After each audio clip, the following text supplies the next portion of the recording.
Branding is a very important aspect when it comes to competitiveness in the aviation sector. RwandAir has been able to do this very well, and it's no wonder it's now known as one of the safest and fastest growing airlines, not only on the African continent, but globally. Today, we speak to one of the faces that actually sit behind right here at the office of RwandAir, and she has inspired leadership and administration of this particular office. Ladies and gentlemen, this is the Aviation Blueprint, where we unveil secrets in the aviation sector.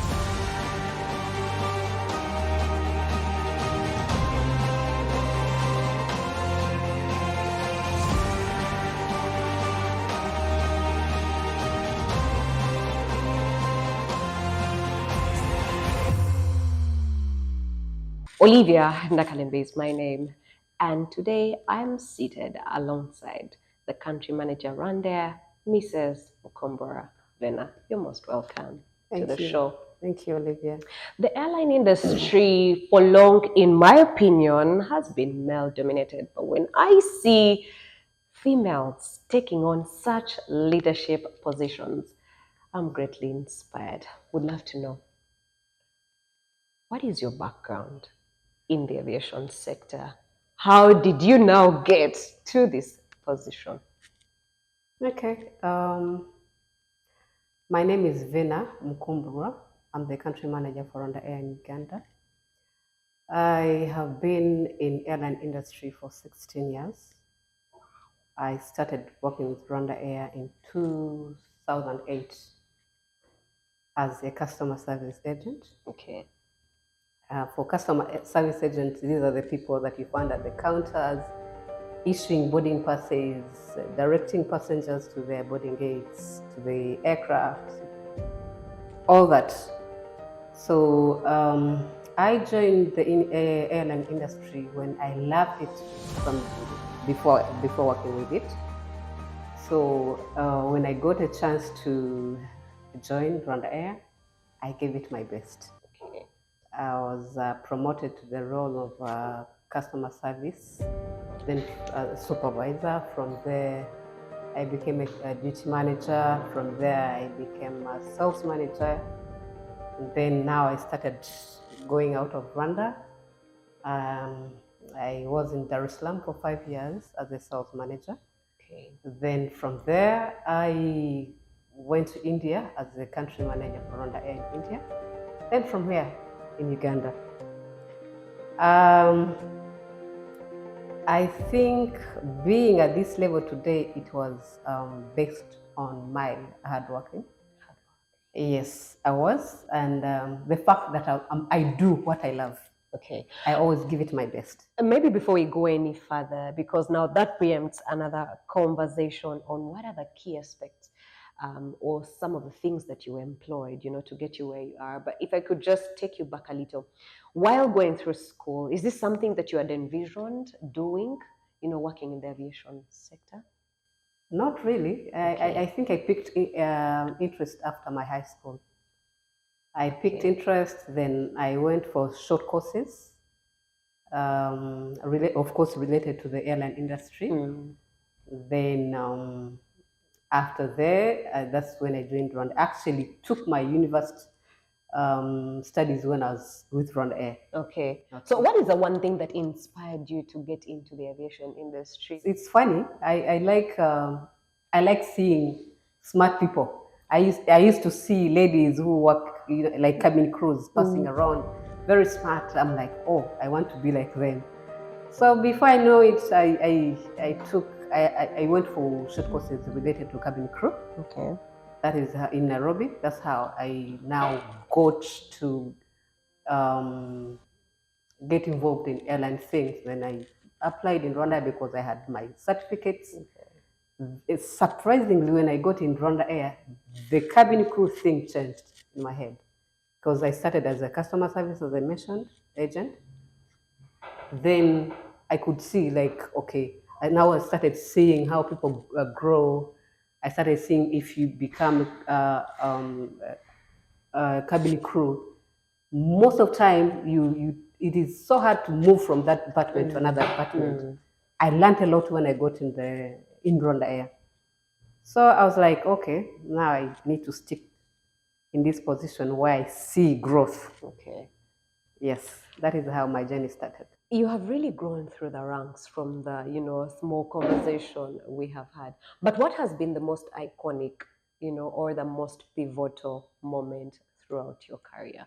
What's this one time you look at, or this maybe it could have been a promotion that you looked at and you're like, yes, I think I made it. Yeah, transitioning from customer service supervisor to duty manager. Okay. Yes. Let's now go into some of the things you did to be able to secure this position. I am very sure you didn't just wake up out of the blue and you were named manager. There are things you have done. There are things you've put into practice. There are skills you have, put into practice to make sure that you get, where you are. Yeah, of course they're there. When you're in airline industry, you deal with different people, different characters, and it is full of challenges, especially complaints related to customer service. Deal with customer complaints from the beginning, then I make sure that the client is sorted. If a client has an issue, we used to work in shifts, but I could follow up and see if this is sorted. If I did a handover, was my colleague, did he manage or did she manage to follow up until it was done? So dealing with complaints, dealing with clients who are rude, clients who are unsatisfied, I reached the point where I feel like, okay, this is where I'm supposed to be. It's good. However much it is challenging, but I was enjoying it. Okay. Mostly when I see a customer is not satisfied, then to the level where I've done this and a customer is very happy and very satisfied. Happy. Yes. Those are one of the things that I could do. And I think my management by then notes that, okay, this is the right person who can, And also dealing with my colleagues, especially teamwork. Teamwork. Especially the people that I lead. I am good at listening, try to encourage people. If I see someone is weak, try to, we can work on this, if someone has an issue, like dealing with customer at the same time, dealing with your colleagues, especially the junior staff, you're listening to them, you're encouraging them, you're supporting them, you're nurturing their career. This is something that I dealt with, of which I think it has taken me to the level where I am today. Okay. Yeah. When we were beginning this conversation, throughout, the rank growth that you have just shared with us, we realized you've worked in different markets. You've been in Tanzania, you've been in Rwanda, you've been in India. How have you managed to adapt, to the different markets in your leadership style? Yes. From duty manager to a sales manager, it's a bit different. Roles are a bit different. So when you go to the sales part, now you're looking for revenues. Okay? You're looking for revenues at the same time you're dealing, of course, with the clients, but the main goal is to gain revenues for the company. Sure. So what I was doing when I was in Dar es Salaam, I focused on creating relationship with travel agencies, corporates, just to identify where are the opportunities for RwandAir, how can we do better, that was my focus. So I think I managed to take RwandAir from one level to another level in Tanzanian markets, in terms of revenue growth. How about in the other countries, like say India? They are in a different continent. Definitely markets are different. You just need to identify the needs of the market. Like Indian market is totally different with East African markets. The first, of course, you deal with corporates, you deal with travel agencies, But you need to understand specifically, are they price conscious? Do they need anything to do to sell RwandAir? That's my target. So I looked at it and I was like, I was always finding how RwandAir can fit in that market when it comes to price competitiveness. Okay. Yes. Then you identify where the passengers will be, Yeah, that's how I managed Indian market. Okay. Yeah. I wanted us to speak to the challenges, that you have gone through or that you have overcome along the way. Leadership does not come easy. The way people perceive men in leadership and the way people perceive women in leadership could be quite different. The challenges, I would say, they're personal. Okay. They are personal to the level where somebody looks at you. Usually, I look like a tough person before talking to someone. I look like a tough person if I get into a new office, and then these people have this, especially staff, this mentality that women tend to be so strict than men. So you find like they're so reserved, like they're not, but you try to find a way of connecting and interacting with them to the level where you get what you want from them. Okay. Yes. How do you deal with those below you? Because, at manager level, you have subordinates, and also the attitude towards work for the staff. For example, I am told that we here in Africa, when it comes to work, we are kind of like laid back, we are lazy, we don't take initiative. But our counterparts, for example, in India or in Asia or even Europe, are more, work-minded. So I don't know, as a manager, how were you able, to go around the different perceptions or characteristics of the different staff that you managed? Setting targets. Setting targets. Wow. Yes, we cannot compare Africans or East African people like Indians. Yes. When it comes to their jobs, they know what they want. They are so aggressive, to be honest. But managing our people, let me say our culture, you need to set up targets. Yes. Every individual here, they should be having targets. You get it? At the end of within 3 months, we are always evaluating. So if somebody knows that she has or he has targets to achieve, you give it your best. Well, that has been it for our icebreaker from Mrs. Mukumburwa, the country manager right here at RwandAir. And let me hope you, our audience, have picked a thing or two. Do you remember that our social media platforms are very, very widely open, waiting in for that feedback? Drop a comment or supplement, and we shall definitely give you timely feedback. Also, do not forget to like and share this particular channel with literally everyone in your circles. You never know, you would be inspiring a student, to take on this career path. You could be inspiring an investor, looking around for investment options in the aviation industry. And this could be the conversation they have been longing for. Olivia Nakalembe right here at the Aviation Blueprint. Let's go for a very, very short commercial break. And once we return, we shall be expounding this discussion now into some more meticulous topics. Do stay with us.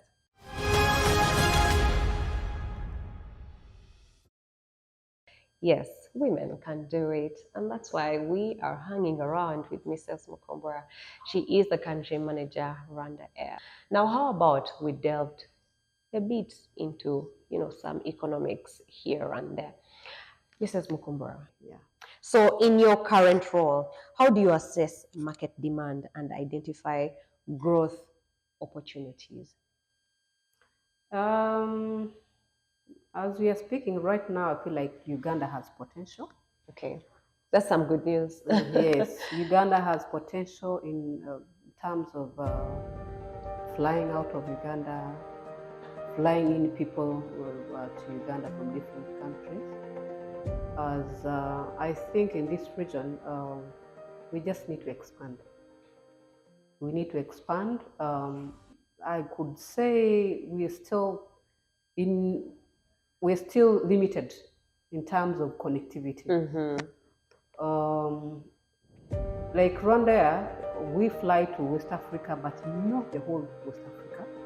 You see, like, and there's demand in Africa, by the way, more than even in European countries. So in other words, it keeps growing by the day. Yes, by the day. So we just, I think, if we manage to get connectivity, as in expanding our routes, covering the whole West Africa, the whole Southern Africa, East Africa. For us, RwandAir, at least we've managed to cover the whole East Africa. We've managed to cover the whole of Southern Africa, apart from Cape Town that we have suspended recently. So for West Africa, we also need to tap in those markets that are still pending, like on connectivity. That's what I'm talking about. Okay. So we have opportunities in this region, but we are yet to tap into those opportunities properly. It screams so loudly that you treasure teamwork, like you told us initially, you treasure partnerships and collaborations. Why are these so central? And for the times you employed that tactic, what did you get out of it? In terms of partnership, I'll mention, especially when it comes to airlines, it is very important for having different partnership. I've mentioned that for RwandAir, we do fly almost the whole Africa, but we don't cover some parts of Europe. When you have a partnership like that is traveling there or flying to those destinations, you're able to fly there in one way or another. Like we get what we call code shares. For example, I'll give you an example for you to understand. For us now, we are flying to different parts of America through Qatar Airways. We are partners. So if we take passengers to Doha, then they connect from Doha to different destinations. That is how now partnership works. Wow. Yes, it is very important in the airline. That's what I can say. RwandAir has been branded as the safest and fastest growing airline. It speaks to the element of competitiveness. Mrs. Mukumburwa, how does RwandAir stay competitive in this aviation market? I would mention three things. First of all, safety. Secondly, customer satisfaction. Third, on-time performance. We focus on those three things more than any other thing. As an airline, if you manage at least 90% of your customer in terms of satisfying them, also safety is very important, and it is known everywhere that RwandAir is really taking care of that. And also on-time performance. We all know that we have these challenges, especially in airline industries, where you find like the delays and cancellations. But at RwandAir, we take care of our passengers from the beginning. If we are not able to get you to your point of destination on the right time, we'll manage to get you another airline through the partnership that we talked about, or where you can be able to reschedule your ticket according to. So I would say we remain competitive through those three things. Okay. Yeah. Let's talk about, some of the trends that are slowly shaping the aviation industry. For example, we were having a chat earlier where you told us initially, about, 30 years back, tickets were issued manually. So what are some of these things that you've seen that have changed over time in the aviation sector? Some of those trends, that are taking us by storm, and that if we don't change, some, of course, will be kicked out of business. Yeah, of course, we have to adapt technology. It is changing day by day. Sure. By the time I joined RwandAir, we are issuing tickets manually. We are issuing boarding pass manually. So before we go any further, Mrs. Mukumburwa, first take us through the process. So if someone would come to office, how would you go about it By at then, that time? Yes, yes. by then. We had a list of the passenger. I don't know who was producing that list, to be honest. And then you bring manual boarding passes where you look at the passenger. He comes. Oh, if it's Vennah Mukumburwa, you tick that name. You write the boarding pass manually. You write the seat numbers manually.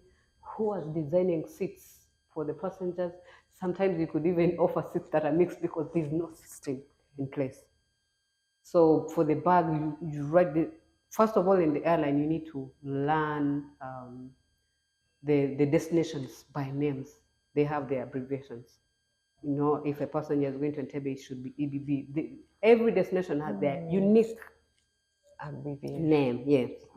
So if a passenger is going, you should be knowing, of course, flight number. You indicate flight number on the boarding pass. You indicate seat number on the tag, like that. When it comes to tickets, we were issuing manually. Sometimes you even don't know. I think even management wasn't aware 100% how much have we collected from the passengers.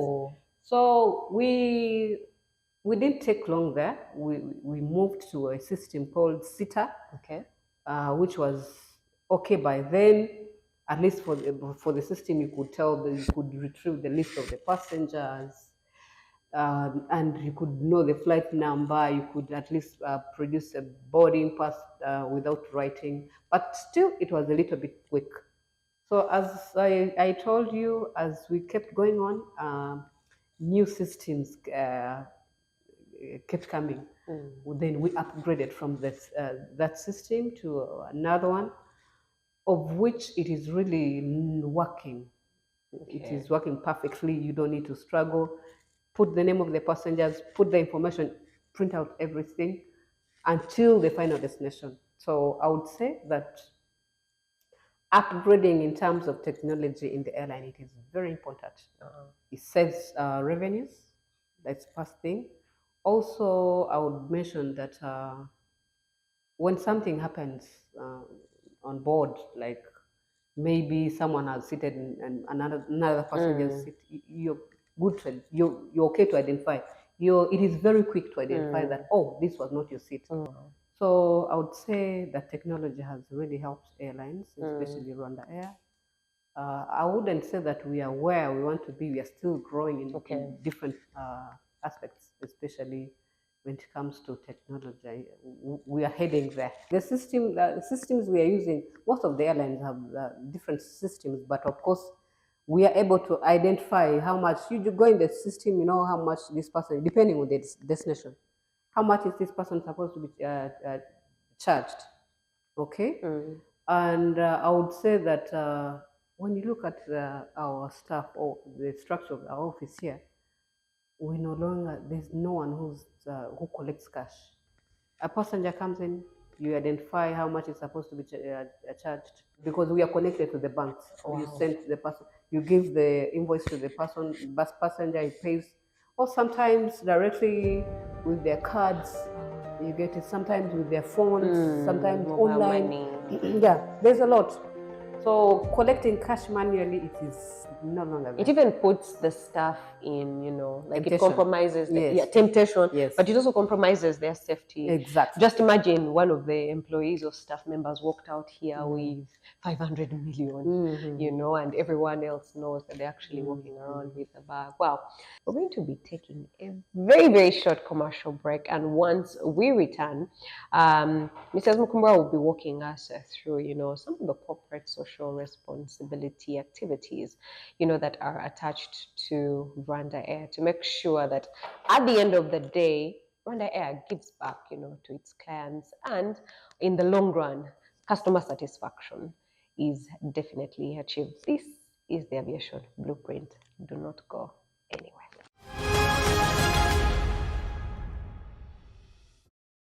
Ladies and gentlemen, welcome back to our last segment of the Aviation Blueprint. Like I told you earlier, and like I keep saying, where we unveil secrets in the aviation sector and we bring you the names. We get you the people that call the shots in the aviation sector. You just never know. They could be your lead to your goals and objectives in life. We are now speaking to the issue of sustainability. Mrs. Mukumburwa, you and I know that when it comes to any business currently, as we are speaking, the issue of sustainability stands out really strong. And gone are the days when sustainability only involved, conserving the environment. It now stretches up to the last person on ground, the communities, the end beneficiaries of literally every activity that any business carries out. Which brings me to the issue of corporate social responsibility. Mrs. Mukumburwa, RwandAir is such a big airline, and I'm pretty sure there are those activities, that you do that get to the grassroots. Give us some examples, but also why do you think corporate social responsibility is important? For us as RwandAir, we do it through sponsoring events. Most of the time, we get companies that are approaching us for sponsoring. We get individuals. I'll take an example. We have someone who's a golf player in Uganda, one of the best, Ronald. So at least we have identified that his potential, he deserves to be supported. So we deal with community in that way by sponsoring his journeys and just to help him grow. Also, as I mentioned, some events, most of the time, Uganda has a lot of events. So our part as an airline is to sponsor. When I'm talking about sponsoring, this is not about cash. For the airline, we look at our cash in terms of tickets. Okay. Yeah, because so we sponsor, we discuss depending on what is happening. Then we sponsor the event through giving out tickets, depending on where they want to fly. Okay. Because as I mentioned, as RwandAir, we are lucky that we are flying all over the Africa. Not, of course, 100%, but 99% yes, there. Sure. And we are also covering Europe, some parts like London Heathrow, like Paris, Belgium. Or if someone wants to go there, why not? We sponsor. If somebody is willing to or planning to travel to Middle East, which is Doha and Dubai, and we have a lot of people, especially Dubai. Okay.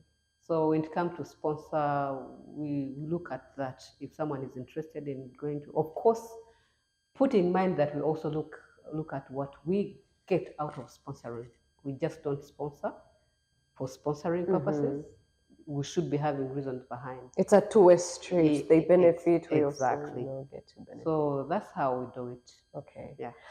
Okay, before we let go of Mrs. Mukumburwa, we definitely know that we need to feed the young souls with some, motivation at the end of the day. Because some of you are actually aspiring to be like her, which brings me to the question.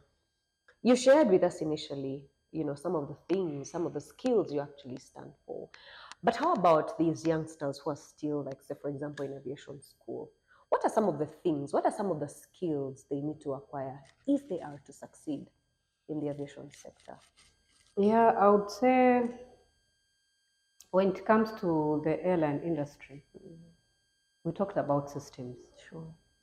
They're a bit different from other systems that you find in the bank, which is why sometimes you find a person, when you get into airline, it becomes interesting, and at the same time, it is hard for you to live because the kind of competitiveness you have, it is supposed to be used in the airline industry.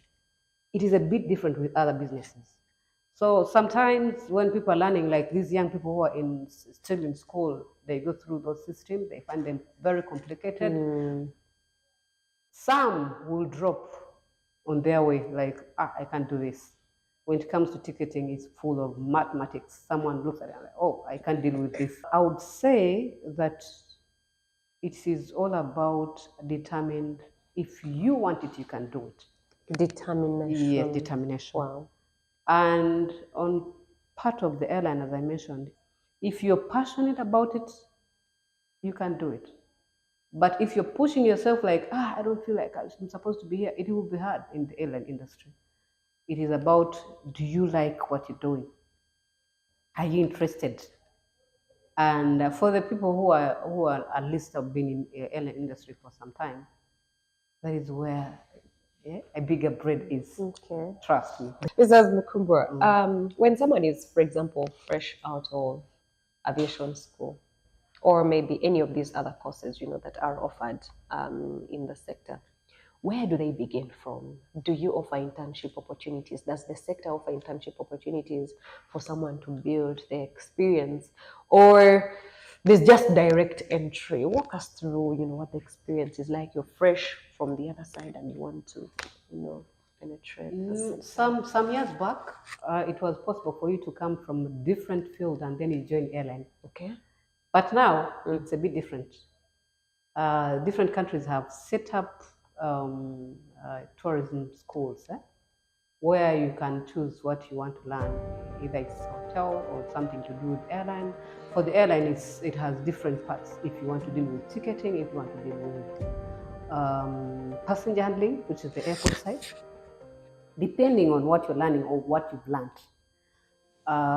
Then it is most of the time there are courses for a few years, 3 to 4 years.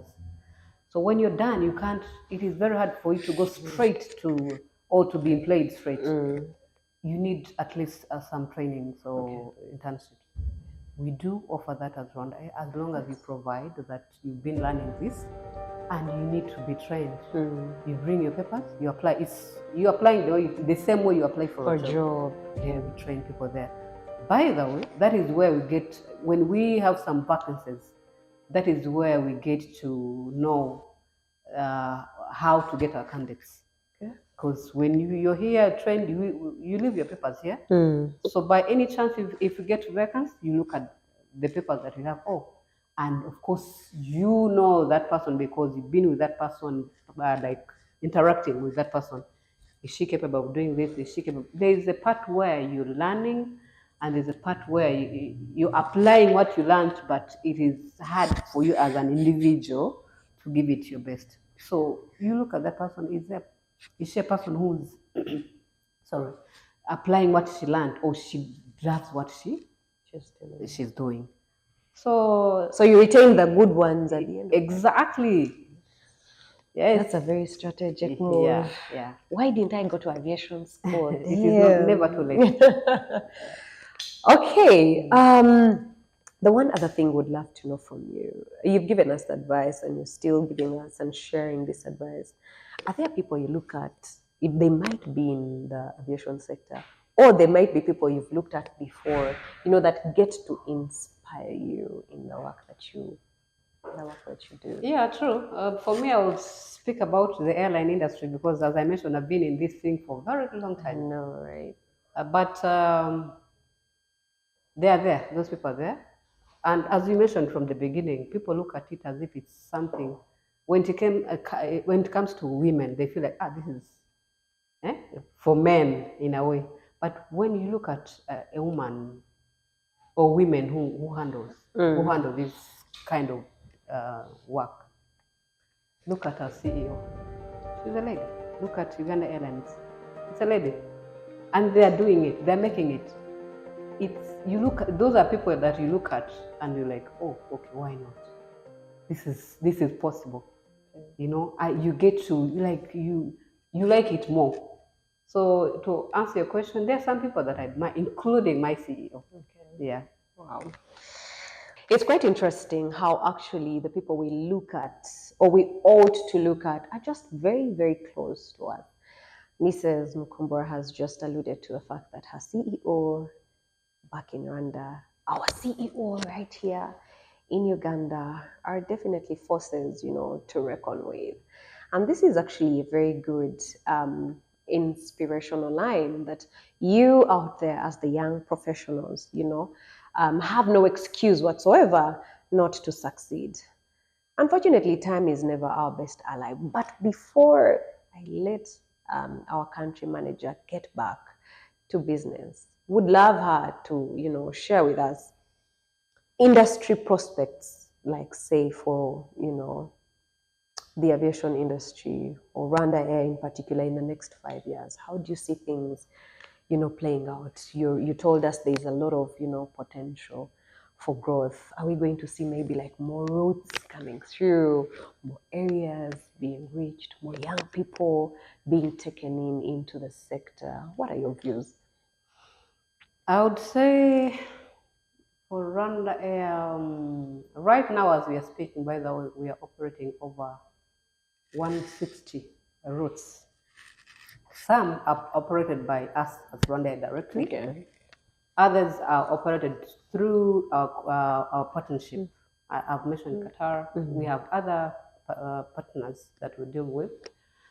So in 4 to 5 years from now, RwandAir will be fast. That's what I see in terms of expanding our routes, in terms of revenue growth.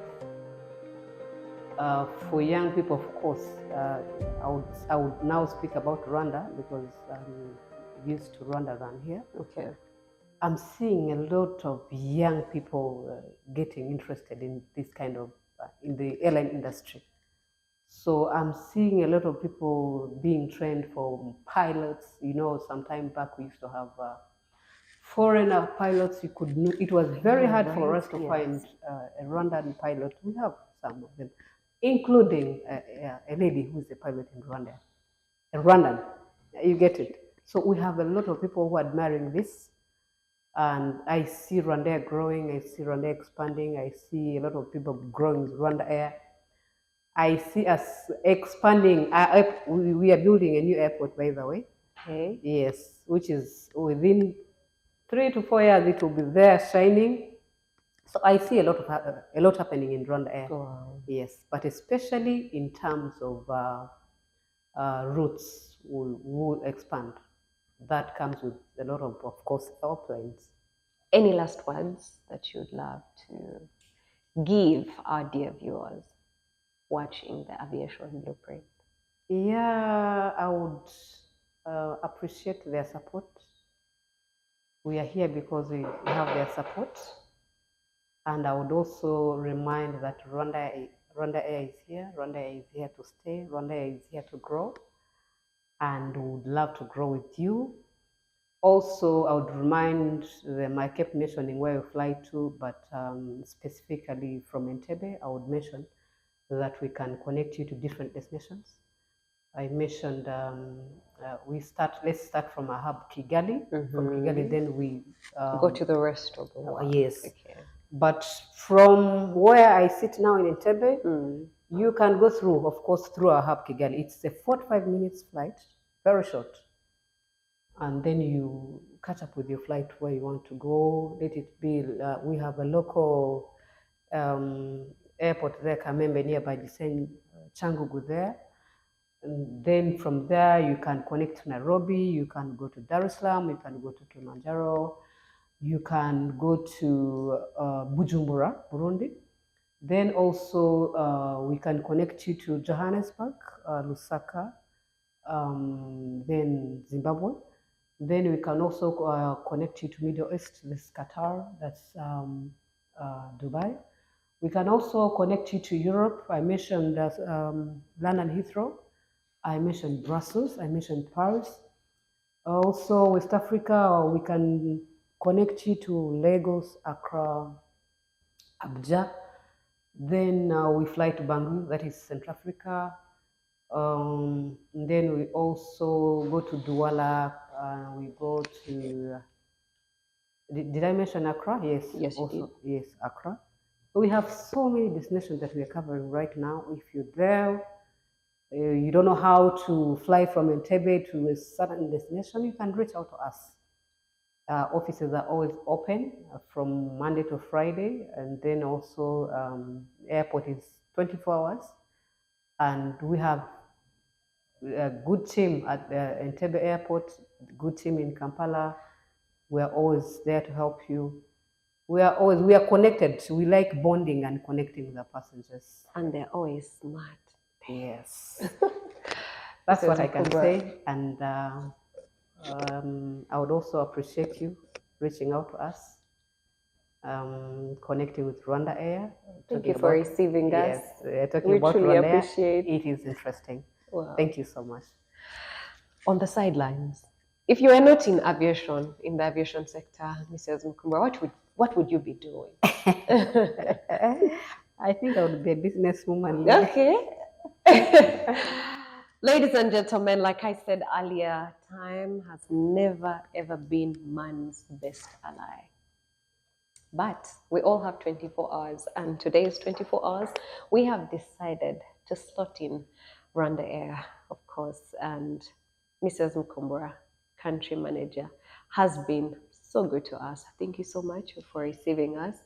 We do not take this opportunity lightly. Now, we also want to brag. If you want to get to Mrs. Mukumburwa, please go through us right here at Mbawa Aviation Media Foundation, and we shall be able to connect you to her. Nice. But anyways, our social media platforms never ever get closed even after the show. So always feel free to drop all your feedback right there. It will be taken in very good spirit, and everything you have suggested will definitely be worked on.